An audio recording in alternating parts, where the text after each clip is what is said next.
Ben was insistent. It's got to be silver and black like the Raiders. It has to be.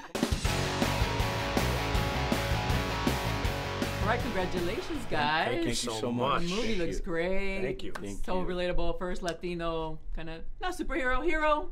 Yeah. Superhero. Yeah. Because he doesn't have any special powers. He just uses his. He's a vigilante. Well, his powers are come within himself. We talked about that earlier. About his powers come from his culture, his familia, his fight to do things right, his community. So his heart. Yeah. So I mean, Daredevil's considered a superhero, but he's blind. Yeah. I mean, literally, like, what the heck? What's super heroic about him? He's blind. Yeah, exactly. But he goes, but he's a superhero.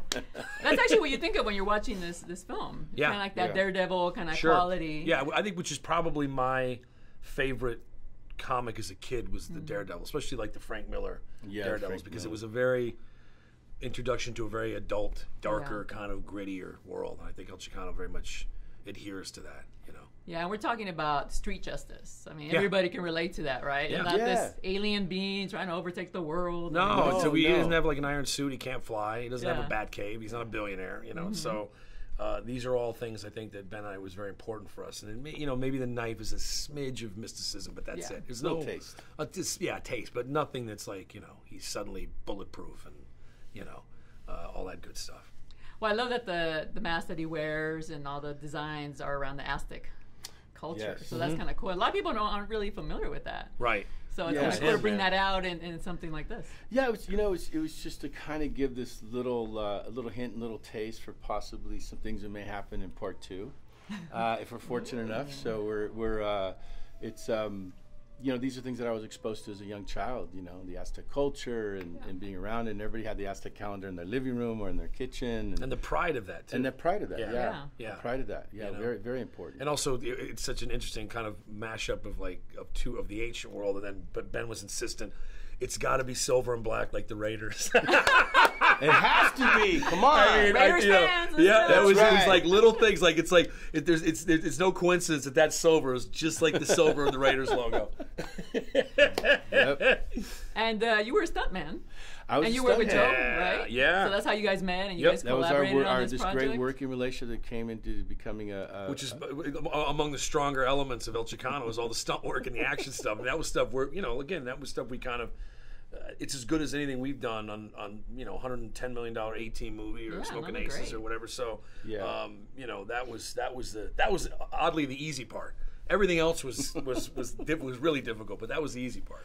And Joe, for you, I'm sorry. Go ahead. No, I was just going to say that the fight sequences and all the action is very visceral and it's very real and it's grounded, which is we don't see that as much anymore. We see a lot of visual effects, unfortunately, and so there's not a single fight in there that's CG. Yeah, you can't say that for the Avengers, but we can say it for El Chicano. That's right. It's real. It's real. Exactly.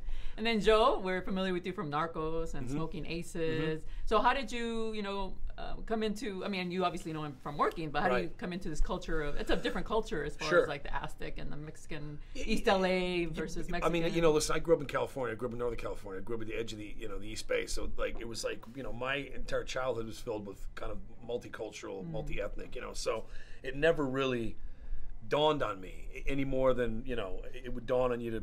It's like I've never separated out and thought, well, I'm this person and that person, So I think, and that's obviously helpful because it allows you to kind of immerse yourself in stuff and kind of disappear into things without you feeling like an outsider. You know what I mean? I never felt like an outsider. Ben's never made me feel like an outsider. And certainly the culture that we went into was completely welcoming and inclusive. Yeah, and that was great. It was bicultural. I'm bicultural too, and I grew up in LA too. So it's like, oh man, it hit all the right spots. Yeah, and he won't say it when we first met. When we started to really get to know each other, it's like he had African American friends, Chicano friends up north, and I was like, what? Oh, okay. And then we just the relatability that we had. Just the kinship and the friendship that we had was. And also, listen, the movie is ultimately too. There's a very strong message about what it means to be an American, what it means to be Mexican American, and I think you can apply that across the board, whomever you may be. It's like we have to take, as divisive as things are right now, and these kind of separatist kind of things going on. I think we are uniquely, and there's that quote FDR in the movie about we are all descended from immigrants and revolutionists. It's like that's important.